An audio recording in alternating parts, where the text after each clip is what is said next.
I would like to welcome everyone that every week they open my channel, Sergio Calle Perez, and listen this message, powerful message for your life that can transform, can make many changes, and also find the meaning of your life and the meaning what you're doing. You can find the purpose of your life.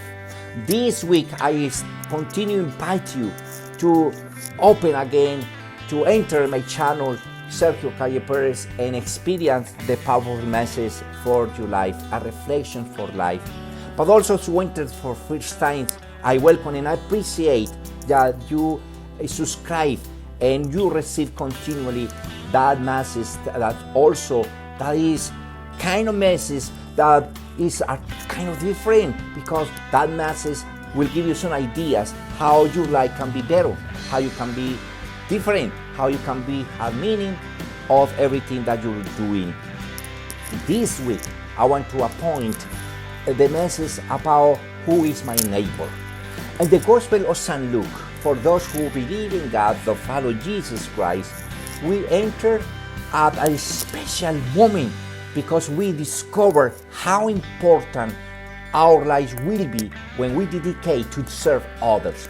Listen what the teacher or the scholar of the law trying to question Jesus about what the inherit eternal life has, or what we can do to inherit the eternal life.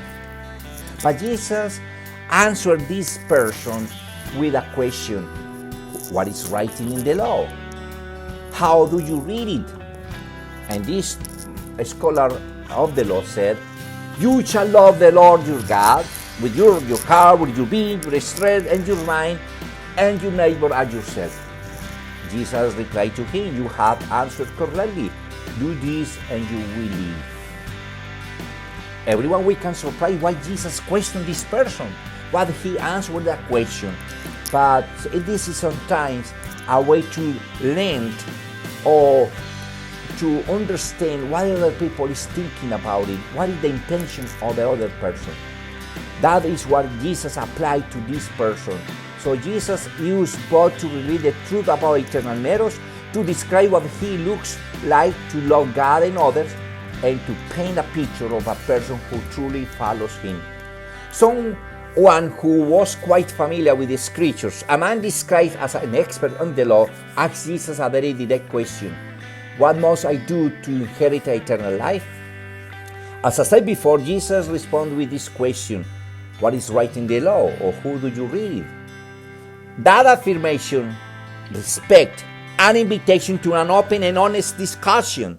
All of this was communicated in those two questions. I said again, I know you know a lot about the scriptures, so how do you see it? Let us get to this essence of the law, the heart of it, what it really means. We need more conversations like this, conversations free from legalisms, agendas, or political posturing, where we can all discover the truth. In Deuteronomy chapter 6 and Leviticus chapter 19, that man's answer with this biblical and technically correct. Love the Lord your God and all your heart and all your soul and all your strength and all your mind, and love your neighbor yourself. You have answered correctly, Jesus replied. Do this and you will live. If the goal was to make a list and check some boxes, that would have been the end of the story. But we all come to this conversation with different perspectives and preferences, various filters we had adopted from our experiences. That is why it's not uncommon to see a wide variances of disconnect between biblical principles and practical applications, even among the most religious and seemingly intelligent people. This is expert in the law, wanting to justify his actions and support his perspective, so he asked Jesus a question that hints of legalisms, self-righteousness, and racial prejudices. So he asked Jesus, who is my neighbor? Jesus answered this question with a story. A man was traveling from Jerusalem to Jericho when he was attacked by robbers. They stripped him, beat him, and left him half dead on the side of the road. Two very religious men, a priest and Levite, passed by at different times. Either one of these men could have been the hero, but the scriptures specifically say that each of them passed by on the other side. They were probably on their way to church or couldn't get their hands dirtied. It would be had interfered with their worship plans and interrupt the religious activities.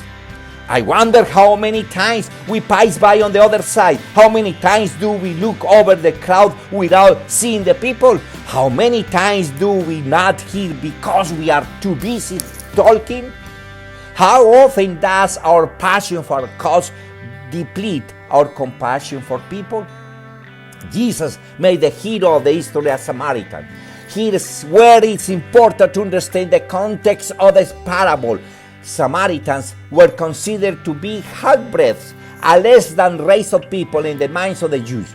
The Samaritans grew out of the tribes of Manasseh and Ephraim after their deportation into Assyria around 723 before Christ, where they intermarried with pagans during the period of captivity. Interaction with them was intentionally avoided, so the question, "Who is my neighbor?" was clearly colored by the Samaritans in the mind of their hopes that they will be in a different category, any category other than my neighbor. The Samaritan in the history saw a man who needed help and sprang into action. He had compassion on the man and bagged his wounds. He put him on his own donkey, brought him to an inn, and cared for him. The next day he gave the innkeeper some money and said, "Look over him, and when I return, I will reimburse you for any extra expense you may have." This Samaritan is going away above and beyond what we expected. The clincher comes at the end of the history with another question from Jesus. The answer is too obvious to ignore. We don't know if the expert in the law like it or over trying to apply it, but he could not deny it. Which of these three do you think was the neighbor of the man who fell into the hands of robbers? The expert in the law replied, "The one who had mercy on him." Jesus saw him, and he tells us today, "Go and do likewise." Changes are our roster of neighbors is comprised of people who look like us. We typically default to face homogeneous environments. Our comfort zone is commonly comprised of those who are similar in appearance and opinions.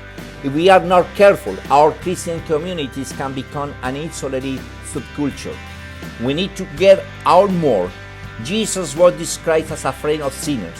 He can hang up with other people who weren't like him, people that religious leaders thought he should avoid. Who people describe you that way? Who is your neighbor? Let me tell you that through Pilgrims of Charity, everyone can be our neighbors. No matter what they think, no matter what they are our neighbors. In Pilgrims of Charity, you can find the opportunity to serve others. In Pilgrims of Charity, non-profit organization, you can find the opportunity to put your talents at service, to put your time, your treasure, to serve other people, to treat other people as your neighbor, those who are really needed, those who has nothing sometimes to eat, to address, or to think. Some people who really need our hands, that they can be a human being. They can realize their life. They can satisfy the basic needs in their life: physical, mental, emotional, spiritual, psychological. I invite you to incorporate it in our Pilgrims of Charity non-profit organization. Donate it, time, talents, or treasure. That is opportunity that week you can make the difference.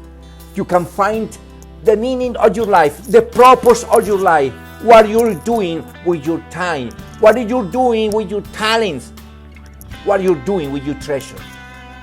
This week, believing or not believing in God, follow or not follow Jesus Christ, you can receive a blessing from God, and the peace of God come upon you every single day, to you and to your family. Thank you for listening this message, and you have a wonderful week.